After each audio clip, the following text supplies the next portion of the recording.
حضرت مولانا العلامہ الحافظ القاری امیر عظیمت مجدد العصر مجدد الملت والدین حضرت مولانا حق نواز جھنگوی شہید رحمۃ اللہ تعالی علیہ، ہمارے پرانے دوستوں نے ان کو قریب سے دیکھا بھی ہے اور براہ راست سنا بھی ہے، تو ان میں بہت خوبیاں تھیں۔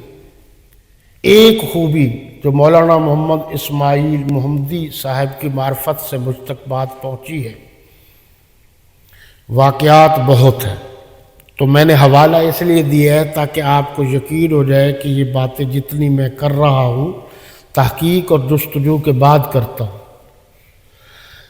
یہ آپ سب جانتے ہیں کہ جسامت کے اعتبار سے وہ انسان بظاہر کمزور تھا، بظاہر اللہ نے ان کو طاقت اور دل بہت بڑا عطا کیا ہوا تھا،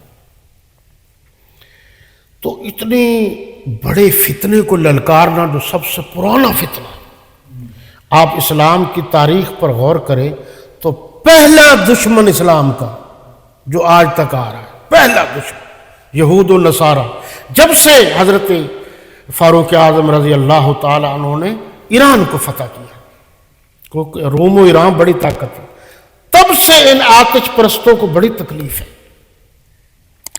مسلمانوں کا، اسلام کا، قرآن کا، اللہ رسول کا، صحابہ کا پہلا دشمن یہودی النسل یہی ہے، جس کو اس دور میں مولانا حق نواز جھنگوی شہید نے للکارا ہے۔ وہ ایک پروگرام کے سلسلے میں تشریف لائے، مان کوٹ جو آپ کے قریب ہے، وہاں مدرسے میں ٹھہرے، تو ان کا جو پروگرام تھا وہ سلار واہن تھہیمہ والا وہاں تھا، اس علاقے میں تھا۔ تو دشمنان صحابہ نے چیلنج دیا کہ ہم یہ پروگرام نہیں ہونے دیں گے۔ یہ دیکھو نا، یہ ساتھ ساتھ چلتا ہے، اسلام کی طاقت ہے تو جو اسلام کے انکاری ہیں وہ بھی وقتاً فوقتاً شرارت کے طور پر اپنی طاقت کا استعمال کرتے ہیں۔ تو انہوں نے کہا ہم نہ یہاں سے گزرنے دیں گے نہ پروگرام ہونے دیں گے۔ حضرت جھنگوی شہید رحمۃ اللہ تعالی علیہ تک یہ بات پہنچ گئی۔ اب وہ ہماری طرح کے مولوی تو تھے نہیں، وہ صحیح معنوں میں علماء اہل سنت دیوبند کے سپوت تھے، صحیح معنوں میں۔ انہوں نے کہا جی چلتے ہیں، دیکھتے ہیں۔ پھر جب جھنگوی آئے اور دوست جمع نہ ہو، کر و فر نہ ہو، آگے پیچھے گاڑیاں نہ ہوں، جوان نظر نہ آئے، تو یہ کیسے ہو سکتا ہے؟ دلیروں کے ساتھ تو پھر دلیر ہی ہوتے ہیں، اور بزدلوں کے ساتھ تو پھر بزدل ہی ہوتے ہیں۔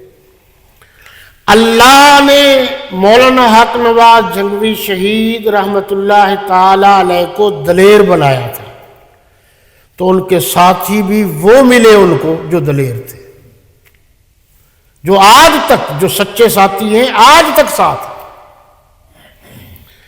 وہ گاڑی آئی، وہ بھی آپ اس طرف کے لوگ جانتے ہیں کہ وہ سرمایہ دار اور جاگیردار تھے، انہوں نے کہا ہم سڑک ہی بلاک کر دیتے ہیں۔ انہوں نے کہا جو کچھ مرضی ہو اسی راستے سے جائیں گے، جو راستہ انہوں نے روکا ہوا۔ مولانا بڑے اعزاز کے ساتھ تشریف لائے، دوست احباب ساتھ تھے، گاڑیاں تھیں۔ جیسے وہ قریب آئے، اللہ نے اتنا روب ڈال دیا، وہ سب کے سب بھاگ گئے۔ انہوں نے لکڑیاں، پتھر جو بھی تھا راستہ ہٹایا، صاف کیا اور چلے گئے۔ پھر جھنگوی صاحب کا خطاب یہ 5-10 لوگوں میں نہیں ہوتا تھا، کم سے کم ہزاروں میں ہوتا تھا، کم سے کم کہ یہ اعزاز مجھے بھی حاصل ہے کہ ان کے پروگراموں میں ان کے ساتھ بھی اٹھنے بیٹھنے پروگرام کرنے کا، اور لاکھوں میں بھی خطاب کر چکا ہوں۔ اور یہ بات جو ہے انتہائی قابل غور ہے کہ خطابت کیا ہے؟ تو خطابت یہی تو ہے کہ جو 2 آدمیوں میں بھی خطاب کر سکے اور 10 لاکھ میں بھی خطاب کر سکے۔ میں آپ کو بھی تو سمجھا رہا ہوں، اور کتنے مدلل انداز میں سمجھا رہا ہوں لیکن جب آپ میری اس سٹیج پر گفتگو سنیں گے تو آپ یہ سوچ نہیں سکیں گے کہ یہ اتنا نرم گفتگو بھی کر سکتا. میں وہاں نرم گفتگو نہیں کرتا، گرم سٹیج پر تو گرم ہی گفتگو ہوتی ہے نا. تو بہرحال آپ پڑھیے شورش کشمیری کو پڑھیے، عطا اللہ شاہ بخاری کو پڑھیے، ابوالکلام آزاد کو پڑھیے. آپ پڑھیں پھر آپ کو پتہ چلے گا خطابت کیا. تو اللہ نے مولانا حق نواز جھنگوی رحمۃ اللہ علیہ کے سینے میں بھی خطابت وارد کر دی تھی.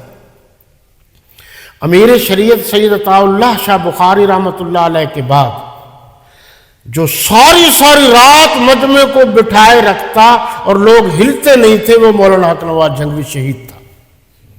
یہ اب بھی ہمارے دوستوں کو پتہ ہے کبیر والا کے کانفرنس کا، جو شہدائے لیہ کے نام سے تھے، ساری رات ہوتی تھی، ہم جاتے تھے.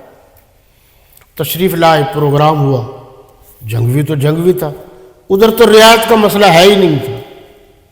یہی وجہ ہے کہ جو بات مولانا حق نواز جھنگوی شہید کر گئے تھے وہ بات آج بھی کوئی نہیں کرتا. پتہ ہی نہیں ہے آپ کو. اس سطح کی بات کرنے کے لیے بہت کچھ چاہیے. انہوں نے تقریر کی، سورہ فتح جس کا میں نے حوالہ دیا، آیت نمبر 29، اس کی آخری آیت پڑھی، محمد رسول اللہ والذین معہ اشداء علی الکفار، کافروں پر سخت، رحماء بینہم. خوب تقریر کی، یعنی صحابہ کرام کی تعریف کی، مخالفین صحابہ، دشمنان صحابہ پر خوب ڈٹ کر تنقید کی. پھر انہوں نے کہا کہ آ تو گیا ہے، اب اس راستے سے اس کو واپس نہیں جانے دیں گے. اب جھنگوی کا یقین اللہ پر تھا، وہ گھبراتا نہیں تھا. آپ اس کی ہسٹری دیکھیے کہ چھوٹے موٹے معاملات کیا بڑے بڑے معاملات سے وہ گھبراتا نہیں تھا. وہ توکل تو اللہ والا آدمی تھا. پھر انہوں نے کہا کہ جی راستہ پھر بند ہو گیا ہے. تو انہوں نے کہا یہ ہو ہی نہیں سکتا، اسی راستے سے آئے ہیں، اسی راستے سے جائیں گے. صحابہ کرام کے ماننے والے راستہ بدلا نہیں کرتے. جس طرح صحابہ نے سب کچھ برداشت کیا، راستہ نہیں بدلا. نہیں سمجھ میں آئی بات؟ بچے دے دیے، جناب عورتیں دے دی، تن من دھان نبی کے قدموں پر وار دیا، راستہ نبی والا ہی رکھا نا. تو صحابہ کرام کے ماننے والے، صحابہ کرام کے نوکر و چاکر کسی ظاہری خوف اور ڈر سے راستہ بدلا نہیں کرتے. جھنگوی یہیں سے جائے. اللہ نے مدد کی، اور ہم تو یا اللہ مدد والے ہیں. وہاں سے جو گزرے قریب آئے تو انہوں نے دیکھا اتنے لوگ، کیونکہ پہلے سے بھی زیادہ لوگ تھے، پھر تو جلسے والے بھی شامل ہو گئے. اور ایک روایت یہ بھی ہے کہ جھنگوی صاحب نے فرمایا سب ساتھی جنہوں نے ادھر سے جانا ہے اسی قافلے کے ساتھ چلے. کون دیکھتا ہوں میں راستہ روکتا ہے، ہم اسی راستے سے جائیں گے. جھنگوی وہ نہیں ہے کہ بند راستے سے رک جائے.